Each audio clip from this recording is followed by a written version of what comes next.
This lecture discusses the New Deal from 1932 to 1940. Our learning outcomes for this lecture are to first identify the major policy initiatives of the New Deal in the 100 days, to identify who the main proponents of economic justice were in the 1930s and what measures they advocated, to recall the major initiatives of the Second New Deal, to analyze how the New Deal recast the meaning of American freedom, to identify how the New Deal's benefits applied to women and minorities, and to analyze how the Popular Front influenced American culture in the 1930s.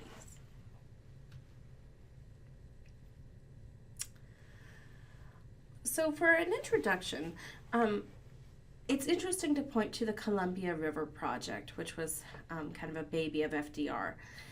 The Columbia River is in Washington and Oregon, and the River Project was a series of dams that the federal government paid for. And these dams eventually ended up generating around 40% of the country's hydroelectric power. And it was stuff like this that FDR advocated during the Great Depression. He believed that regional economic development like that in the Northwest would promote economic growth, ease domestic and working lives of ordinary Americans, and importantly, keep control of key natural resources in public rather than private hands. And so that's a big shift away from what we saw in the 1920s and what we saw in the Gilded Age. And a lot of people bought into this. And so during the Great Depression, what we see emerge is what's called the New Deal Coalition, a group of people who you would not think agreed politically, actually finding common ground and forming a coalition to form a majority government. And this coalition included farmers, industrial workers, reform-minded urban middle-class people, liberal intellectuals, Northern African Americans, and interestingly, the white supremacist South. Not groups you necessarily would have expected to find hand in hand. And New Dealers had different beliefs than the progressives before them, and drastically different than what we saw in the 1920s. New Dealers believed that the federal government must provide Americans with protection against the dislocations caused by modern capitalism. For them, the term liberalism no longer meant limited government and free market economics. Instead, liberalism now referred to active efforts by the national government to uplift the less fortunate members of society. And so this new definition of freedom is now beginning to include this guarantee of economic security. But that being said, traditional boundaries are still going to be holding sway. Let's begin by identifying the major policy initiatives of the New Deal in the 100 days. So Franklin Delano Roosevelt, commonly known by his initials FDR, is going to run for president in the election of 1932. And remember, this is coming off of the height of the Great Depression, when 1 in 4 Americans is out of work. Hoover is massively unpopular. Now, FDR had previously had government experience. He had served as Undersecretary of the Navy. He had also run for vice president in 1920. And he tended to project this very strong public image, this despite being confined to a wheelchair after he had contracted polio in 1921. When you see him walking, you'll see him hanging onto the arm of his aide. He would put on these metal braces that basically held him up, and it was incredibly painful for him. And he would swing his hips and basically kind of walk when he needed to be in public, all to kind of hide his disability. In accepting the Democratic nomination for president, FDR promised a, quote, New Deal for the American people. But his campaign was pretty vague in explaining how he was going to achieve that and what exactly that meant. In the election, the main difference between the two was that the Democrats were clearly in favor of repealing prohibition, whereas the Republicans were not. And FDR actually criticized Hoover for excessive government spending and was advocating for a balanced budget. So what FDR campaigned on is clearly not what he's going to do. regardless, Hoover was so unpopular. I mean, a dead dog probably could have been elected. And in 1932, FDR is going to win the presidency in a resounding victory, and the Democrats are also going to sweep control of Congress. And so Roosevelt was positioning his New Deal as kind of a center way. He saw it as an alternative to socialism on the left, which many at this point were advocating for, as well as to Nazism on the right, which is really in vogue and popular right now in some quarters, and as well as a contrast to the inactions of the upholders of regulated capitalism, which clearly was not solving this problem. And so FDR also was smart enough to know that he couldn't do this alone. So for advice, he relied very heavily on a group of intellectuals and social workers who ended up taking up key positions in his administration. Some of the most important included Frances Perkins. Frances Perkins was a former social worker. She was the Secretary of Labor. She was also the first woman to serve as a cabinet secretary. Harry Hopkins, who had worked in relief efforts in New York when FDR was governor, and Harold Ickes, who becomes Secretary of the Interior. He also relied on a lot of advice from Louis Brandeis, who was a justice on the Supreme Court. Now, Justice Brandeis argued that large corporations should be broken up. He blamed them for the Great Depression, and he argued that by keeping prices high and by failing to increase workers' purchasing power, they were the ones to blame for this.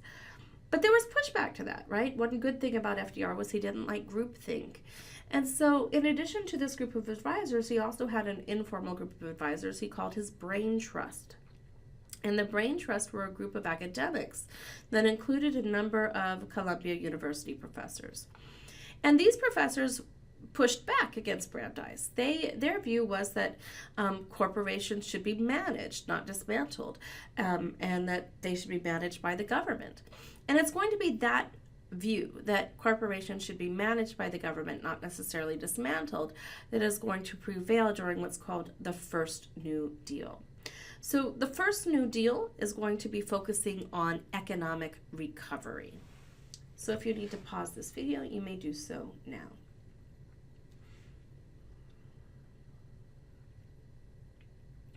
When FDR assumes office, he is confronted by a banking crisis. Banks after banks after banks were failing daily. What happened was that during this time period, there was no insurance on your deposits in a bank. And so if a bank ran out of money, you were bankrupt. When a bank failed, you lost everything. And so what people started to do was panic, and they would do a run on a bank, as you could see there, where they would go and they would withdraw all their money because they were afraid the bank would fail. Well, guess what? If everybody who uses a bank withdraws the money, the bank does fail, right? And so this became kind of a self-fulfilling prophecy, a snake eating its own tail, right?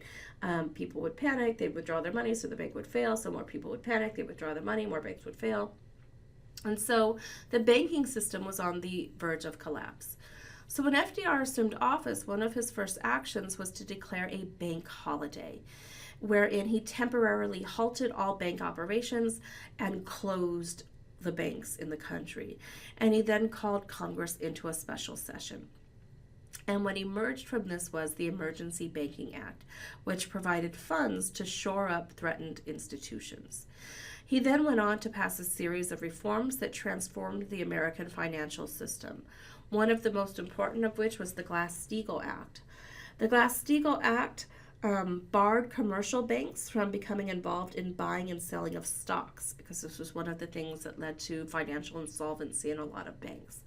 Unfortunately, this was repealed in the 1990s, and it helped lead directly to the financial collapse in the 2000s, so we don't learn our lessons. Attached to the Glass-Steagall Act, which is still in effect, is the Federal Deposit Insurance Corporation, the FDIC. This insured the accounts of individual depositors. So now, make sure, if you ever use a bank, make sure it has that FDIC on there, right? And it means if the bank fails, the federal government will give you your money back up to a certain amount. So these things together allowed the banking system to stabilize and recover. It almost went completely under. So, in an unprecedented flurry of legislation during Roosevelt's first 3 months, Roosevelt's administration is just passing piece of legislation after piece of legislation. And this became a period known as the 100 Days. And this is typically what we call the first New Deal, right? The 100 Days. The centerpiece of Roosevelt's New Deal 100 Days was the National Industrial Recovery Act, the NIRA, the National Industrial Recovery Act. And that established the National Recovery Administration, the NRA, not the rightful people, the National Recovery Administration. Now, the NRA was based on the War Industries Board from World War I. The War Industries Board had basically regulated all elements of the economy engaged in war production during the war. So it established prices, it distributed resources, it created quotas, it created standards. And so the NRA worked with groups of business leaders to try to establish industry codes that would set the standards for output, prices, and working conditions. And it reflected how the New Deal reshaped American understandings of freedom. Because now what was being rejected was the notion that unregulated capitalism would lead to a fair distribution of wealth. It was clear that that was untrue, right? So this new understanding of freedom is now rejecting this idea that unregulated capitalism leads to a good outcome. And reflective of that was Section 7A of the NRA. 7A recognized the workers' right to organize unions as a step towards, quote, industrial freedom. And this is a huge departure from the open shop of the 1920s. This was headed up by Hugh S. Johnson, and it set standards for production, for prices and wages in textile, steel, mining, and auto industries. Now, the NRA codes were very controversial. Most of the time, they were written by big corporations, and they were written to help big corporations. So, oftentimes, they did tend to hurt workers. They did tend to not help small businesses. They did tend to not help consumers. But nevertheless, they still held a degree of popularity because it looked like the government at least was doing something. Whereas under Hoover, it felt like the government just didn't care. So if you need to pause this video, you can do so now. The 100 Days also brought the government into providing relief to those in need.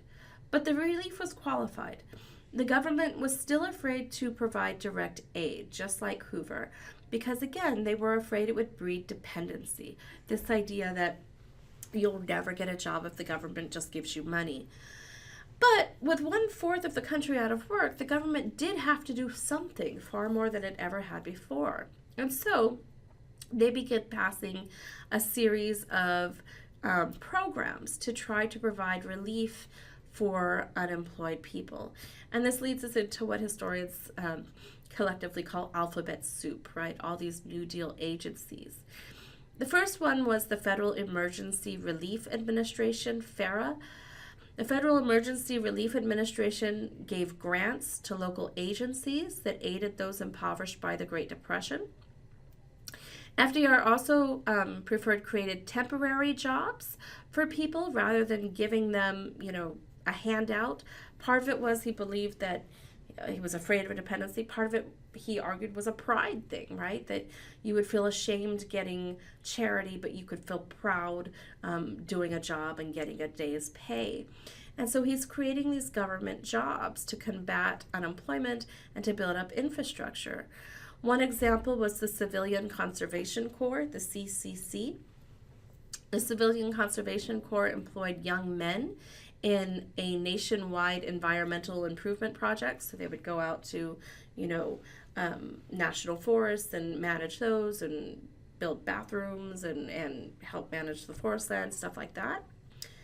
He also created the Public Works Administration, the PWA.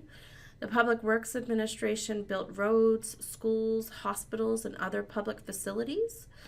This was created by the NIRA, and it was directed by the Secretary of the Interior, Harold Ickles. A second agency that got started was the Civil Works Administration, the CWA. This did similar stuff, but it was eventually dissolved after people began complaining that people were becoming too dependent on government jobs. So it has slightly shorter life. And also, he created the Tennessee Valley Authority, the TVA. The Tennessee Valley Authority built a series of dams in the Tennessee Valley to provide cheap electrical power, and is one of the main reasons why rural areas in the South have electricity even to this day. The New Deal also sought to help out farmers who have been hard hit since the 1920s. The way they did this was through the Agricultural Adjustment Act, the AAA. The Agricultural Adjustment Act authorized the federal government to try to raise farm prices by setting production quotas for major crops and for paying farmers not to plant more. So it says a lot that in this country we actually pay farmers not to grow stuff. So once the AAA goes into effect, weird stuff starts happening in a time when you have literally starvation happening in the country. Crops are going to be destroyed in the field. Over 6 million pigs are slaughtered when people are starving to death, all in an attempt to bring down supply. Now, the AAA did succeed in significantly raising farm prices and incomes for large farmers, but the policy generally hurt small family farmers and really hurt tenant farmers and sharecroppers who were just simply evicted and made homeless. Despite this, the AAA can't do anything about the Dust Bowl, which is going on in the 1930s. The Dust Bowl was a severe drought that created these huge dust storms, which is going to displace more than 1 million farmers who will leave the West, oftentimes headed towards the West Coast to California, looking for jobs, looking for help. If you need to pause this video, please do so now. The Great Depression had a devastating effect on the American housing industry. As the Depression hit, new financing for homes dried up, and people began defaulting on their mortgages. In 1932, there were 250,000 foreclosures alone. And so we see homelessness skyrocket. Millions of Americans will be living in urban slums or in rural shacks. And this was something that private industry was not fixing. So this idea the private industry will fix problems historically is proven false, right? Some problems are too big for private industry to fix, and this was one of them. And so FDR is going to move to try to protect homeowners from foreclosure, as well as to stimulate new construction. And one of the ways that he's selling his policies is he begins talking about the, quote, security of the home as a fundamental American right. This idea that you have a right to own a home and be secure in your home. And so he passes the Homeowners Loan Corporation, as well as the Federal Housing Administration, the FHA. These issued millions of long-term mortgages. This insured millions of long-term mortgages issued by private banks. So you would still get a mortgage from your bank, but as collateral, the federal government insured them, so banks could be sure they wouldn't lose money if you defaulted. The federal government would also build thousands of low-rent housing for Americans to go into.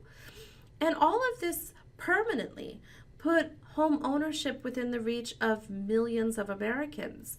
And it became cheaper to buy a home than to rent a home in many places for the first time in history. And the FHA is still around today, still doing this. And so it still has an impact on our lives today. There were other important measures in FDR's first 2 years in office. He succeeded in seeing the 21st Amendment passed. The 21st Amendment, of course, repealed prohibition. It created the Federal Communications Commission, the FCC. This oversees the nation's broadcast airwaves and telecommunications. And it created the Securities and Exchange Commissions, the SEC. The Securities and Exchange Commission regulates the stock and bond markets. Now, the first New Deal was a series of experiments. Basically, they're throwing spaghetti at the wall and seeing what will stick. They're trying anything and everything they can because nobody had ever seen anything like this before. And some of these New Deal things succeeded and others did not. But what it did do was forever transform the role of the federal government. And they do help the economy improve a little bit, but not enough, right? By 1935, 20% of Americans are still unemployed. So while these things helped, they are not going to end the Great Depression. But what they did do is give people hope, right? At least it looked like the government was aware that there was a problem and they were trying to do something. The first New Deal is going to run into trouble with the Supreme Court.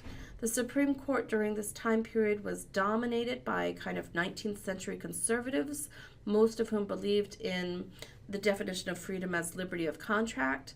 And so in 1935, the Supreme Court begins to invalidate key New Deal laws.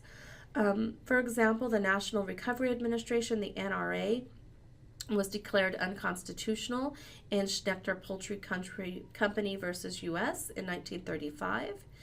In a unanimous decision, the court ruled that the NRA's codes delegated legislative powers to the president and attempted to regulate local businesses that did not engage in interstate commerce, and so the NRA was found unconstitutional. Likewise, the Agricultural Adjustment Act, the AAA, was found unconstitutional in United States versus Butler in 1936. The court declared the AAA unconstitutional exercise of congressional power over local economic activities.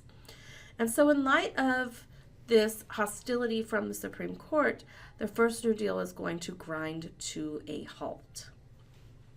If you need to pause this video, please do so now. We're now going to identify the main proponents of economic justice in the 1930s, where and what measures they advocated. So the 1930s are going to see an era of unprecedented militancy in the labor movement.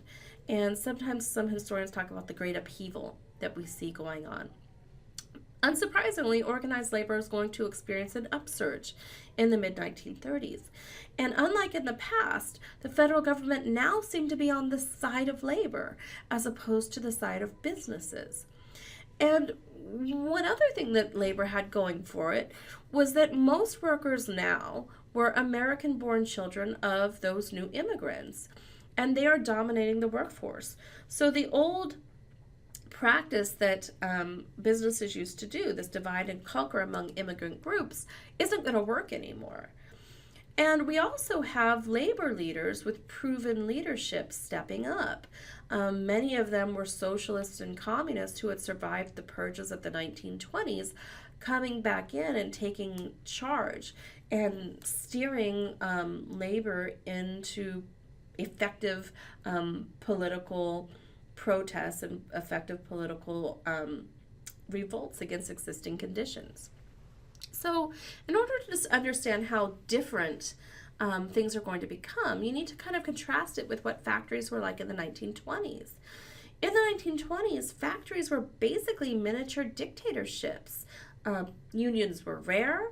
Workers were completely under the control of management. In fact, they could even be beaten by superiors. They could be fired at will. It was owners who determined the length of the workday, the speed of the assembly line, how much you would be paid. You had virtually zero rights. You weren't even protected against violence. Well, that was old. And by the time we get to the 1930s, workers' demands have now gone beyond simply better wages, like they were calling for in the Gilded Age. And it included an end to employers' arbitrary power in the workplace, as well as basic civil liberty protections for workers. And of course, in order to achieve these goals, they had to have union recognition, right? None of these goals are going to be possible without recognition of the union. So when Roosevelt is elected president, it did a lot to rekindle hope among labor.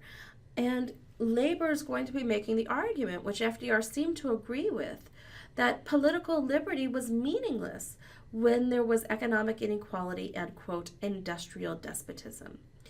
And so in 1934, we will see an explosion of labor strikes across the country. At least 2,000 strikes take place, many of which become violent between workers and the police. So this rise of labor is going to pose a challenge to the largest labor union at the time, which was the American Federation of Labor. The American Federation of Labor, despite it being a labor union, was fairly conservative.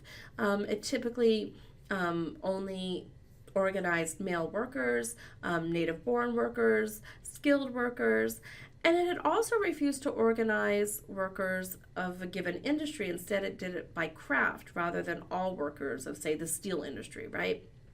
And so there was this tension, this call for this move to organize workers of industries that the AFL resisted. And in 1935, at the AFL convention, when the AFL refused to create unions of industrial workers, John Lewis, the head of the United Mine Workers, led a walkout of the AFL. And eventually, he helped produce a new labor organization called the Congress of Industrial Organizations, the CIO. Incidentally, the AFL and the CIO have now merged. They're still around today, and now they're called the AFL-CIO, so eventually these two kiss and make up. Anyways, the CIO aimed to secure, quote, economic freedom and industrial democracy for American workers. What that meant was they wanted a fair share in the wealth produced by their labor and a voice in determining the conditions in which they worked. And this is going to lead to new forms of protest. For example, the United Auto Workers, the UAW, which was a new CIO union, led a sit-down strike in 1936. This was a tactic that had been pioneered earlier by the industrial workers of the world, the Wobblies. But it was radical because rather than walking out of the plant and going on strike, instead they halted production but sat down and remained inside. And the reason why this was so effective was when you walked out of the plant, the owners oftentimes would just bring in strike breakers who would just take your job. But by occupying the plant, by sitting down, you completely halt production. And now the owners can't produce because you're in there, right? And this is going to spread to other plants, including General Motors, who all eventually agreed to negotiate. You see a similar thing almost happen in the steel industry. The steel workers tried to follow suit, but the management preempted them by just agreeing to recognize the Steel Workers Organizing Committee, which was the future United Steelworkers of America. And so in the Great Depression, we begin to see labor changing its tactics and its attitude toward unions, because they knew now that a sit-down strike meant they couldn't break the strike. And they also knew that they had lost the support of the federal government. And so as a result, in the 1930s, we are seeing businesses beginning to negotiate with unions. And we are beginning to see workers, the ones that have jobs, getting better wages and better treatment. And unsurprisingly, union membership is going to soar. By 1940, union membership had reached 9 million. And so the politics of the labor union, the politics of labor are now going to start to shift because this altered the balance of economic power. No more was labor necessarily going to be the underdog, and it propelled labor's goal of a fairer, freer, more equal America, and it brought that goal to the forefront of American politics. And so the CIO is going to be advocating plans to shield Americans from economic and social insecurity, calling for things like public housing, universal health care that we still haven't quite managed to figure out, and unemployment and old age insurance, which we have now. CIO leaders also explained the Great Depression as a result of an imbalance in wealth and income. They are pinning the Great Depression on wealth inequality. And the way they explained it was building on this idea of that American standard of living, and that the American standard of living was made possible by this mass consumption. And so their explanation for why the Great Depression happened was because of underconsumption, the fact that workers were not paid enough to mass consume. And if they are not mass consuming, then they're not buying products. And if they're not buying products, then companies are going to have to lay people off, right? And that comes to be considered kind of the consensus explanation for the Great Depression during that time period amongst labor. If you need to pause this video, you can do so now.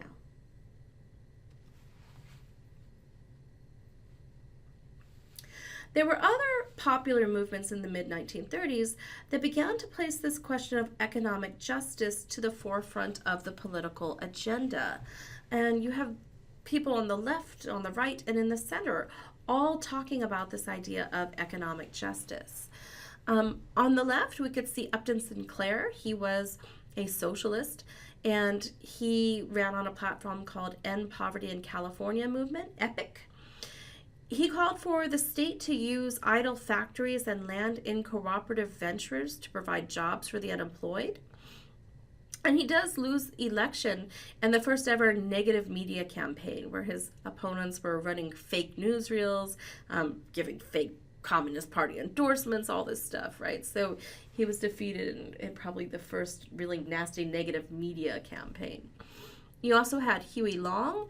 Huey Long's program or idea was called Share Our Wealth. He was a United States Senator from Louisiana. And his slogan was, every man a king. And his plan was pretty radical. It called for the confiscation of most of the wealth of the richest Americans in order to finance an immediate grant of $5,000 to everybody and a guaranteed job and annual income for all Americans. Huey Long was assassinated in 1935 by the son of a defeated political rival, and Share Our Wealth kind of dies along with him. But the fact that such a radical idea was gaining traction in mainstream American politics shows you just how desperate these times are. There was also Dr. Francis Townsend. He was a physician from California. He had a plan that the government would make a monthly payment of $200 to older Americans with the requirement that they spend it immediately. They were not allowed to hoard it. And this kind of becomes part of where Social Security emerges from, right? This idea.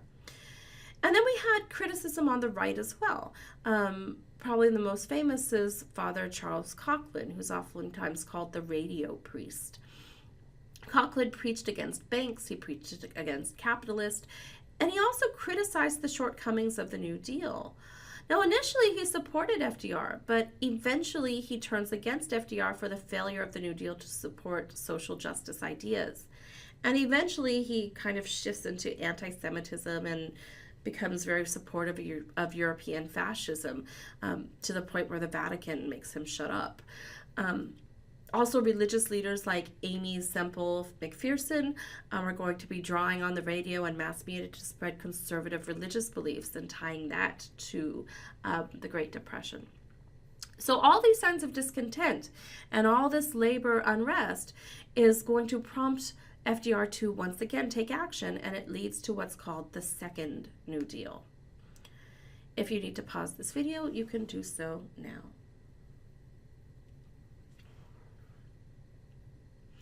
We're now going to begin to recall the major initiatives of the Second New Deal. So the background to the Second New Deal is that FDR was kind of spurred by the failure of his initial policies to pull the country out of the Great Depression. Remember, it helped, right? The first New Deal helped, but it's a far cry from ending the Depression. He's also being spurred along by the growing popular clamor for greater economic equality. And so, responding to this, Roosevelt in 1935 is going to launch the Second New Deal. The emphasis of the Second New Deal was economic security. In essence, it wanted to guarantee that Americans would be protected against unemployment and poverty. And attached to this was the now kind of consensus belief that the Great Depression was caused by a lack of consumer demand. And so, with that understanding that this is because of underconsumption, the focus was no longer now going to be on business recovery like the first New Deal was and like Hoover's attempts were. But instead, now the argument was that the government should try to redistribute the national income in order to sustain mass purchasing power in the consumer economy. And so Congress is going to pass a series of reforms to that end. So first, Congress will begin levying taxes on the largest fortunes and on corporate profits. They also did things like pass the Rural Electrification Agency, the REA. The Rural Electrification Agency provided electricity to rural areas. Keep in mind, in 1934, 80% of farm families didn't have electricity.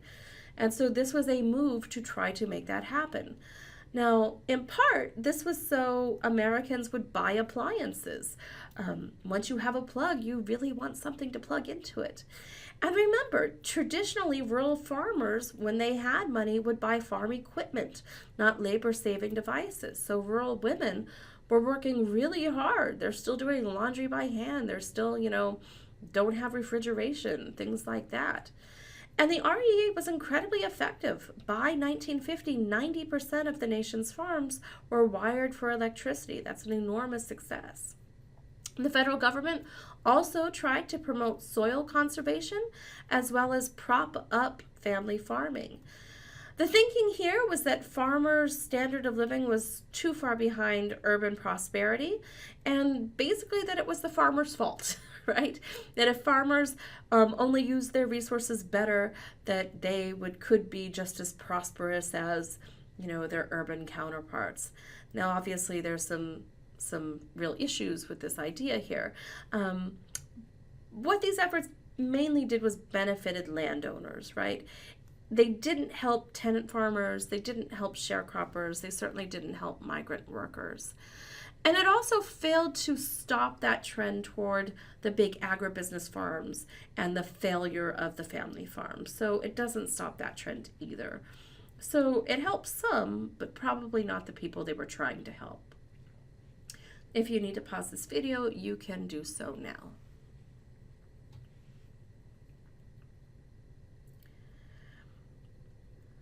In 1934, the government also created another public works program. This was called the Works Progress Administration, the WPA. The WPA was established for the construction of public facilities, and it employed more than 3 million people. Now, unlike previous work relief programs, what's different about the WPA is that it employed white-collared workers, whereas before it was kind of these blue-collared workers. And so perhaps some of the most famous WPA projects were in the arts. They would send artists, for example, to decorate public buildings with murals. They would send writers to produce local histories, to promote guidebooks, and famously to record oral histories of former slaves. So this is one of our main sources, as problematic as they are, of what American slavery was like. Another move that they made was the Wagner Act. The Wagner Act established the National Labor Relations Board, the NLRB. The National Labor Relations Board outlawed, quote, unfair labor practices, unquote, such as blacklisting and the firing of union organizers. And it empowered the NLRB to supervise elections in which employees voted on union representation. So here's the federal government backing the right of workers to unionize and protecting their right to do so. But the centerpiece of the Second New Deal was probably the Social Security Act of 1935. So the Social Security Act of 1935 was a system of unemployment insurance, old age pensions, and aid for the disabled and poor, as well as families with dependent children. And Social Security was the American version of the, quote, welfare state. Welfare state was a term that originated in Britain during World War II to refer to a system of income assistance, health coverage, and social services for all citizens. And Social Security emerged as this weird, decentralized hybrid of national and local funding, control, and eligibility standards. So compared to Europe, where it's very centralized and there's kind of one set of rules, in America, it's really hodgepodge. It depends on what state you're in as to what you're going to get, right? Now, compared to similar programs in Europe, it has always been more centralized. It has always covered fewer citizens. It has always been funded at lower levels, and it has always had lower quality. And so one of the reasons why Americans are sometimes hostile to these government programs is because they were almost designed to be ineffective, right, and inefficient. When you look at European models that are far more centralized and more generous, they work out much better. Now, Social Security originally included national health insurance, which we still haven't figured out. But this was dropped after opposition from two groups. The first group that was really opposed to this was the American Medical Association, the AMA, who were afraid it was going to cut into their profits, and they even then had a very powerful lobbying arm. But the second group that killed it were white Southerners. White Southern congressmen were fearful that national health insurance would lead to desegregation of hospitals in the South. And so racism is going to be one of the main killers of national health care. Now, also in a bone to appease white supremacist Southerners who were in Congress, there are going to be people specifically excluded from Social Security. They don't outright say we're excluding these groups, but the policies were created to do so. Specifically, domestic and agricultural workers were not covered by unemployment or old age benefits. And when you think about what do most Black people do in the South, they did sharecropping and they did domestic labor, right? So this is going to be excluding many non-whites are going to be excluded from these benefits. And that was done by design, right? White Southerners did that. This is also going to be harming women, right? Because these benefits are based on your employment outside the home. If you were a woman who was married and stayed at home, if you were a woman who was a domestic servant, you don't get these benefits. So it's specifically excluding them as well and upholding the patriarchal system. So those significant problems aside, Social Security did represent a dramatic departure from the traditional functions of government. It transformed the relationship between government and private citizens forever. Now, the government is expected to be responsive and to solve problems, as opposed to just staying out of it and see where the dice land, right? They're expected to do something. To sum it up, quote, before the 1930s, national political debate often revolved around the question of whether the government should intervene in the economy. After the New Deal, debate rested now on how it should intervene. So if you need to pause this video, you can do so now.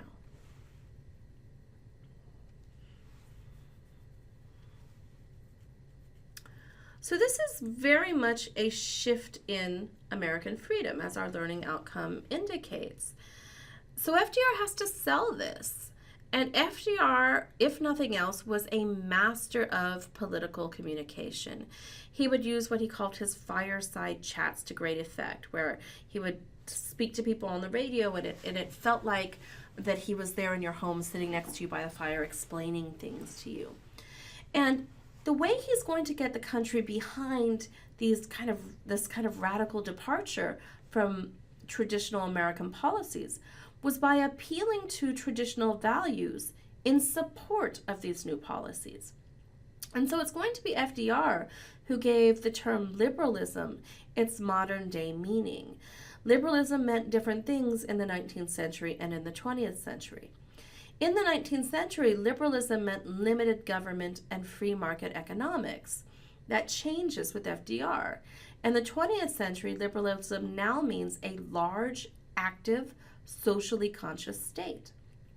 FDR will also be reclaiming the word freedom and making freedom a rallying cry for his New Deal. And he juxtaposed these competing definitions of freedom. The way he described it, it was greater security for the average man versus the liberty of contract, which served the interest of the privileged few. And so for him, it was the average person versus the rich. And he consistently linked freedom with economic security. This idea that if you are not economically secure, you cannot be free. And he identified economic inequality as the enemy of freedom. Now, of course, this didn't go unchallenged. Many conservatives and businessmen were very much against this redefinition of freedom and this reimagining of what the role of the federal government was. And to counteract this, FDR's opponents organized the American Liberty League. For members of the American Liberty League, who were mostly conservative businessmen and politicians, liberty meant freedom from a powerful government. However, in the 1930s, they are definitely a minority. In the election of 1936, when FDR is up for re-election, the electorate is very clearly divided along class lines, and working class voters are going to provide massive majorities for the Democrats on every level of government. Now, businesses and business people, large and small, hated the New Deal. They are still arguing that it impinged on their liberty of contract and their free enterprise. But again, they are very much a minority. Most people bought into this new definition of freedom. FDR claimed to be fighting for the possession of the ideal of freedom, and that emerged as the central issue in the presidential campaign of 1936. FDR in this election attacked, quote, economic royalists. And in his acceptance speech, he talked about these economic royalists trying to establish a tyranny over the, quote, average man. And he again argued that economic rights were a precondition of liberty because poor men are not free. If you have to work in a horrible place because if you don't, you starve to death, you are not free, is what FDR was arguing. Now, Republicans chose Alfred Landon. He was the governor of Kansas. He was a progressive in the Theodore Roosevelt style. And Landon denounced Social Security and other measures as threat to individual liberty. And his arguments against Social Security was, number one, that it was going to create dependency on government, right? This argument that you can just never work, just be 100 AR on the dole, I guess. And secondly, the kind of tried and true argument, it's not fair that I have to pay for the general welfare. He doesn't want to have to pay for this. And of course, these two arguments, dependency and I shouldn't have to pay for this, is going to plant the seeds for later anti-government conservatives who are bent on upholding the free market and dismantling the welfare state, which are still very much a part of our public discourse. But in the 1930s, most people don't buy into that. Roosevelt is going to win a landslide re-election with 60% of the popular vote. And he has his New Deal coalition firmly intact. This included organized labor, Southern whites, Northern blacks, Protestant farmers, urban Catholics, urban Jews, industrial workers, and middle-class homeowners. And it's a really strange coalition, right? You would not expect Southern whites and Northern blacks to be hanging out together. You would not expect Catholics and Jews to be hanging out together, right? But these ideas of economic justice and security are going to resonate and overshadow all these other kind of differences amongst these groups. And this New Deal coalition will dominate American politics for nearly half a century. If you need to pause this video, you can do so now.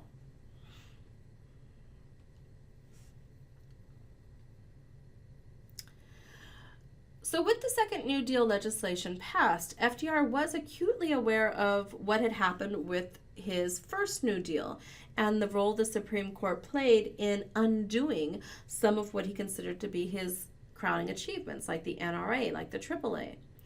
And so FDR proposed to change the face of the Supreme Court with his court packing plan. And he's doing this solely for political reasons. Now, FDR claimed that it was because several Supreme Court justices were too, quote, old to perform their duties. And so under the court packing plan, the president would be allowed to appoint a new justice for each justice who remained on the court past the age of 70. And keep in mind, at the time, 6 out of the 9 justices were over 70. And he's doing this, to be nice so that I can make sure that they're, not getting overworked, overwhelmed. Of course, the real goal was to change the balance of power on the court because FDR did not want Social Security or the Wagner Act to be declared unconstitutional. Now, this was a bridge too far even for his own party, right? Democrats controlled Congress, and they are going to reject this court-packing plan because even his own party acknowledged that this was nothing more than a power grab. But even though this doesn't pass, it worked nonetheless. The court got the message, especially after FDR's landslide victory. And by March of 1937, we are going to see the Supreme Court find its way to a new understanding of freedom and a new willingness to accept the New Deal. And so the court's willingness to accept the New Deal marked a permanent change in judicial philosophy. With this, the court now affirmed the federal power to regulate wages, hours, child labor, agricultural productions, and almost all aspects of economic life, something that in the Gilded Age would have been unthinkable. Nevertheless, the progress of the New Deal is going to slow in 1937. There was still some stuff happening, right, such as the Fair Labor Standards Bill, which passed in 1938. This banned goods produced by child labor from interstate commerce, set a minimum wage, and established overtime pay policies. It also established the practice of federal regulation of wages and working conditions, which of course has remained permanent to this day. But other than that, stuff is actually going to take a turn for the worse, and we have what's called the 1937 recession, which is strange to think of a recession in the middle of a depression, right? But what had happened was FDR began to respond to criticisms of government spending. Things had been getting steadily better. We were still in the Depression, but things were getting better and better. And so in 1936, with economic conditions improving, FDR responded to these criticisms and began to reduce federal funding for farm subsidies and for the WPA. And as a result, the year 1937 witnessed a sharp downturn in the economy. Unemployment, which was still 14% at the beginning of 1937, will shoot up. And by the end of 1937, it's back up to 20%, which showed that the government couldn't stop intervening, right? The country had not fixed itself yet. Another important thing that happened in 1937 was a piece of economic theory that was produced by John Maynard Keyes. In 1937, John Maynard Keyes wrote a book called The General Theory of Employment, Interest, and Money. And this book challenged the traditional belief in balanced budgets. Before, a balanced budget was supposed to be supreme, right? You were supposed to have a balanced budget. Instead, Keyes argued that large-scale government spending was necessary to sustain purchasing power and to stimulate economic activity during downturns. And it should do it, even if it runs into a deficit. And it's this theory which becomes known as Keynesian economics. And so the 1937 recession marked a shift in New Deal philosophy. As opposed to worrying about dependency and deficits, now public spending would be the government's major tool to combat unemployment and to stimulate economic growth. If you need to pause this video, you can do so now.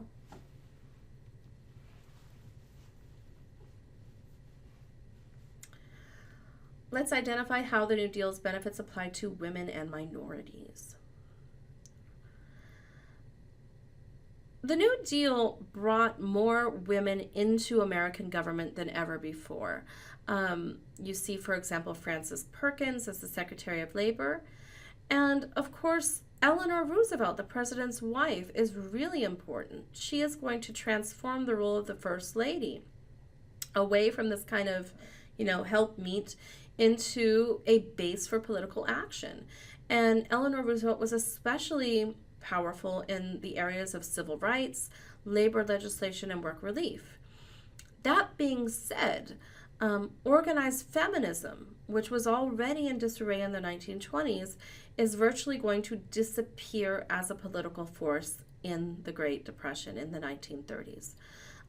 Women in general were discouraged from working in order to make room for unemployed men. Remember, it was men who were supposed to be the breadwinner. And it's going to be kind of this double-edged sword, because the Great Depression is going to hit industry much harder than it hit clerical work, where women dominated. And so during the Great Depression, ironically, the number of women in the workforce increased, not necessarily because more of them were getting jobs, but because less of them lost theirs. And that alarmed the federal government. And so the federal government actually tried to reduce the number of women working. And so, for example, we see the Economy Act of 1933 passed. This prohibited both members of a married couple from holding federal jobs. And guess which one usually had to go home, right? It usually wasn't the man. Now, this is only in effect for a short while. It's repealed in 1937, but it led to the dismissal of thousands of female civil service employees, and very clearly upholding the patriarchal state, right? This idea that men are the ones that get to make the money, men are the ones that get to work, and women need to stay at home dependent on men. So here is the federal government ensuring that the patriarchal state stays intact. We're also going to see employers, from banks to public schools, barring married women from jobs. So if you were a married woman, either they wouldn't hire you, or in some cases they would fire you during the Great Depression, again, in an attempt to uphold patriarchy and women's dependence. Now, most New Deal programs did not specifically exclude women from benefits. Major exception was the Civilian Conservation Corps. But this ideal of the patriarchal male-headed household powerfully shaped social policy. And remember, it was paying taxes that made one eligible for the most generous Social Security programs. And because they're firing women, they're not paying taxes, right? They're staying at home. And so this left most women uncovered by the social safety net, because they did not work outside the home, and or they were domestic servants who were also excluded. So again, it's government policy ensuring women's dependency on men. If you need to pause this video, you can do so now.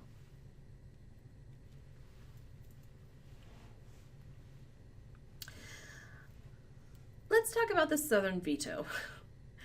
So FDR tried to symbolically, at least, include most racial and ethnic groups, but the power of the South stopped real progress in this area.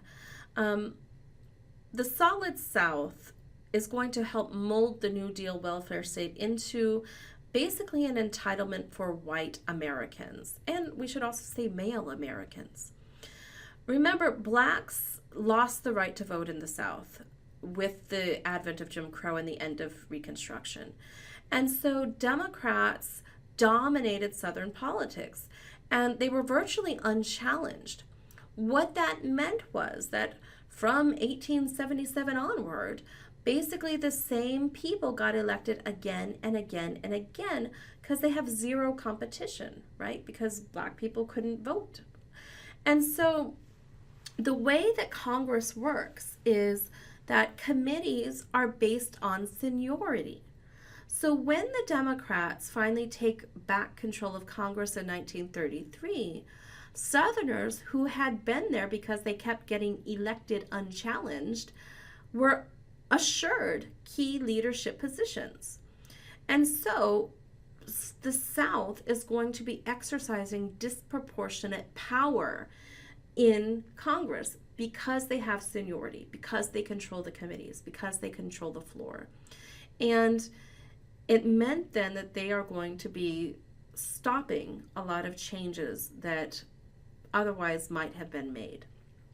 So, at white Southerners' insistence, the Social Security law excluded agricultural and domestic workers. These were the two largest categories of black employment in the South.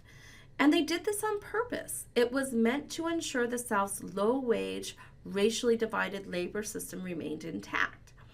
And even though Black organizations such as the Urban League and the NAACP lobbied for changes in Social Security, it was to no avail, right? The Solid South was not going to let that happen.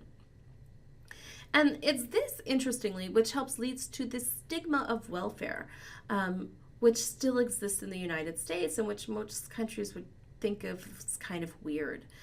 Because that Southern veto, right, resulted in the majority of Black workers being confined to the least generous wing of the new welfare state. If most Blacks are sharecroppers, they don't get this, right? If most are domestic servants, they don't get this. So they're largely excluded from this. The one area where African Americans were not excluded from benefits was aid to dependent children and to the poor and elderly, commonly called welfare, right? Now, these benefits set an extremely low levels, right, of support. And it was states who were authorized to determine eligibility standards, including, quote, moral behavior. So if they considered you immoral, they could deny you. But this was really the only aid that African Americans could qualify for. And so as a result, public assistance allowed for widespread discrimination. And because this is the one area where minorities could get help, there emerges the stigma of minority dependence on government assistance. And it seemed to identify Blacks as recipients of, quote, unearned government assistance and welfare. And welfare comes to be defined as this program for minorities, which dooms it to low levels of funding and just kind of stigma. And that's what happened until welfare was abolished in 1996 under Clinton. It became a dog whistle for racism, right? When you would talk about welfare queens, what they really meant was, when in the 1980s, when they talked about welfare queens, or in the 1990s, what they really meant was Black women having lots of children out of wedlock, taking advantage of the government, right? In reality, the welfare queen was largely a myth. Of course, there was probably one or two people who did this, right? But most people who received welfare were white, but reality didn't matter, right? This became a dog whistle for racism, and it stigmatized welfare until it is eventually abolished in 1996. If you need to pause this video, you can do so now.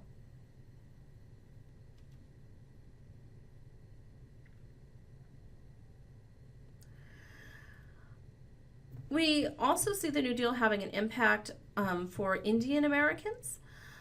Under Commissioner of Indian Affairs John Collier, the administration launched an Indian New Deal. And it was actually a good thing. Finally, the government is going to end its policy of forced assimilation, and it allowed Indians an unprecedented cultural autonomy. They began replacing boarding schools with schools on reservations, and they dramatically increased spending on Indian health care.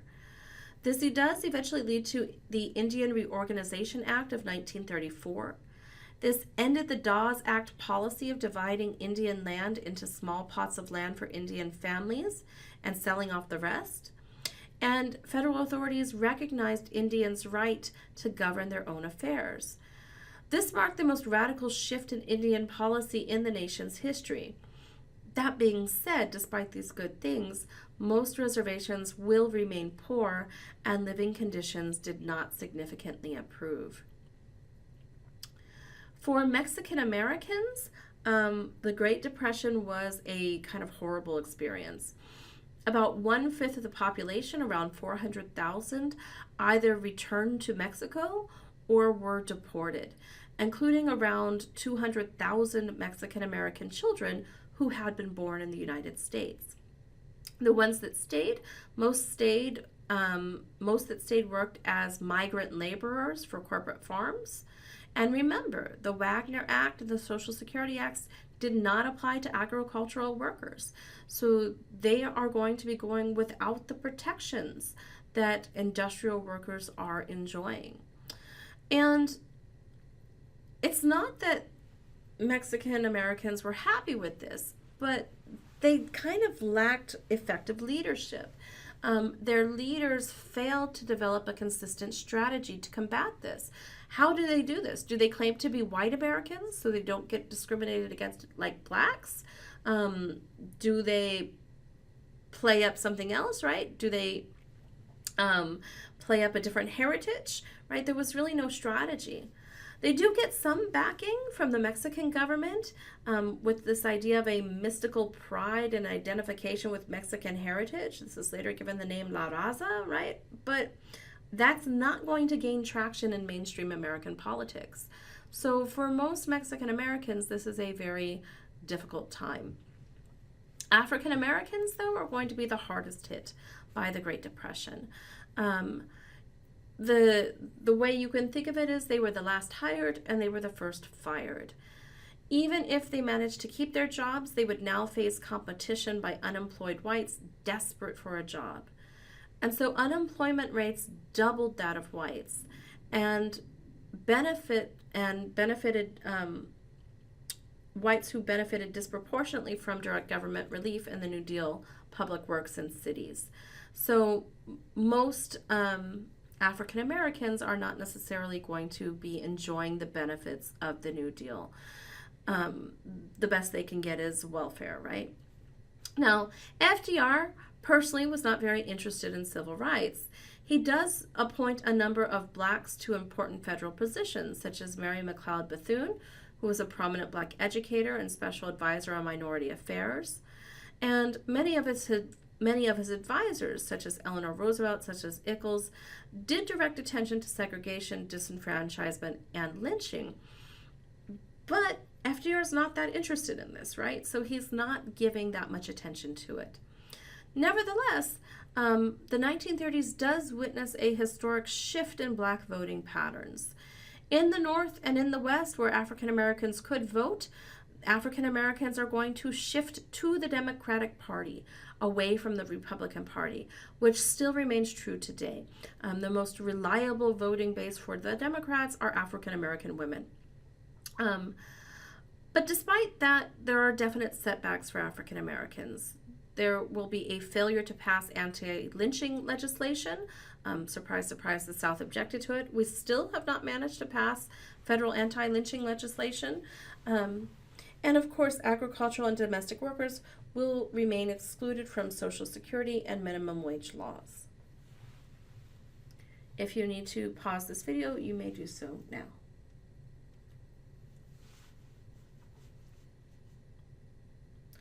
Federal housing policy also revealed the limits of New Deal freedom because it powerfully reinforced residential segregation.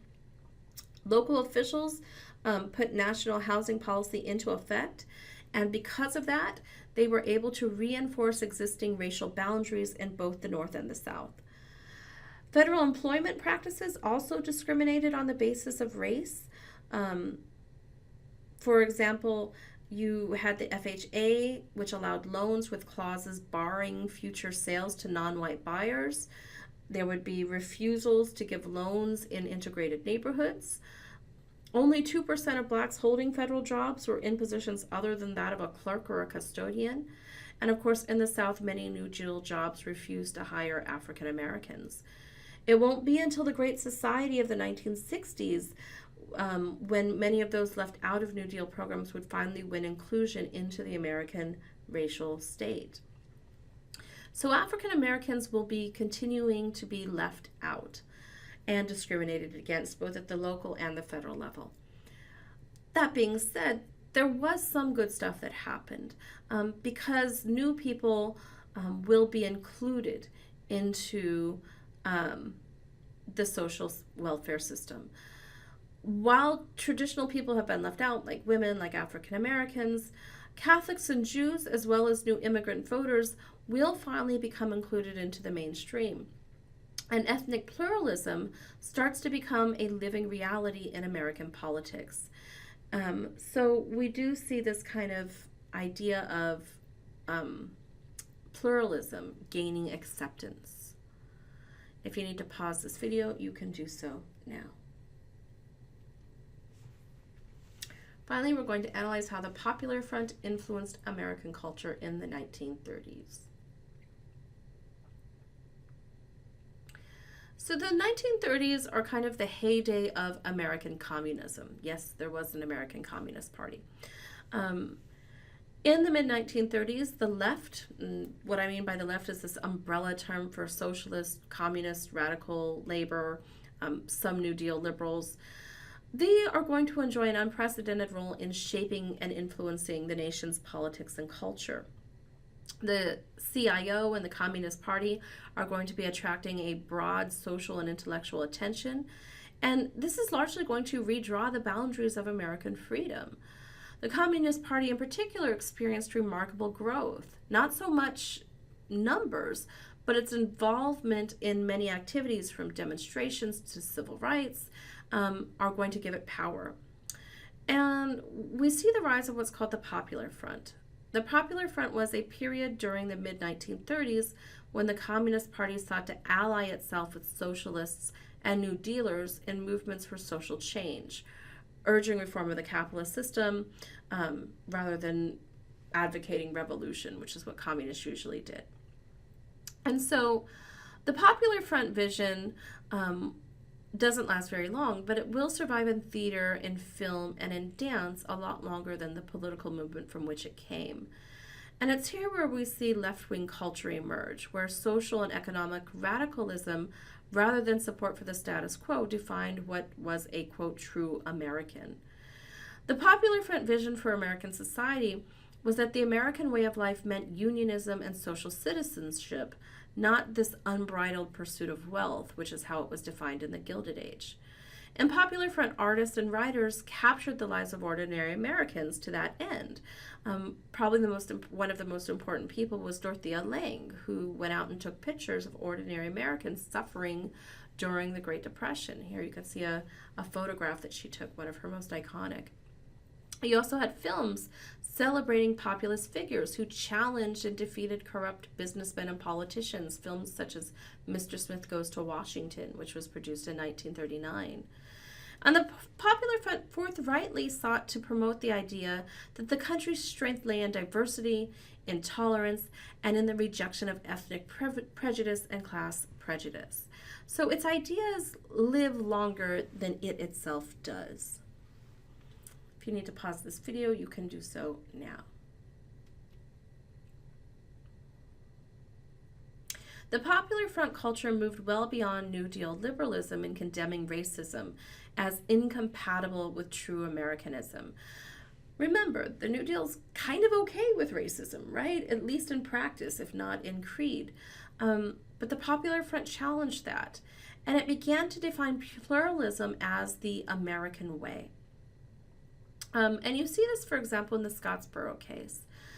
The Scottsboro case revolved around 9 young black men who were arrested for the rape of 2 white women in Alabama in 1931. Despite weak evidence and the recanting of one of the 2 witnesses, they were convicted 3 times. The first 2 times the Supreme Court threw out the convictions, and the 3rd time it stuck, right? And it was the Communist Party that was the era's only predominantly white organization fighting racism. And the Communist Party will be defending the Scottsboro Boys by the International Labor Defense Fund. And like I said, this gets challenged in court. The first time was in Powell versus Alabama in 1932, when the Supreme Court overturned the conviction and ruled that the right to retain a lawyer was fundamental to a fair trial. Additionally, if a defendant cannot afford a lawyer, the court must appoint one. So this is where that right came from. And then secondly, in Patterson versus Alabama in 1935, the Supreme Court overturned the conviction and held that African Americans are denied due process if the jury pool excluded African Americans. So 2 really important rights, that we need to have integrated juries, and that, hey, you get to have a lawyer if you get arrested. That being said, the 3rd conviction stood, and 5 out of the 9 are going to go to prison. The CIO will also welcome black members and educated white workers as the common interest they shared. So that's important because the AFL did not, right? So the CIO is going to be more inclusive. Another element of the Popular Front public culture was its mobilization for civil liberties, especially the right of labor to organize. Now, labor militancy is going to help produce an important shift in understanding civil liberties. Previously, these are going to be viewed as individual rights that must be protected against infringement by the government. But now, civil liberties definition has been expanded to include violations of free speech and assembly by private, powerful groups, right? And so as a result, the federal government is going to emerge not as this threat to public liberties, but instead as a guarantor of free expression, that the government protects you from discrimination from private entities. You're going to see Attorney General Frank Murphy establish a civil liberties unit in the Department of Justice. And we're going to see civil liberties replace liberty of contract as the judicial foundation of freedom in 1937. And that's a major shift, right? The Supreme Court is now no longer going to be holding freedom of contract as the basis of freedom, and instead is going to be looking at civil liberties. The Supreme Court will argue that free thought and expression were essential to, quote, nearly every other form of freedom, unquote, and therefore deserve special protection by the courts. Now, to counter this, the House of Representatives is going to establish an Un-American Activities Committee, HUAC, in 1938 in order to investigate disloyalty. They were concerned that the Communist Party was having way too much influence on how things are going. And of course, un-American activities included communists, labor radicals, and the left of the Democratic Party. And it also passed the Smith Act. The Smith Act made it a federal crime to, quote, teach, advocate, or encourage, quote, the overthrow of the government. So conservative forces in both parties will be fighting back against this new upsurge by the left. If you need to pause this video to catch up, you can do so now.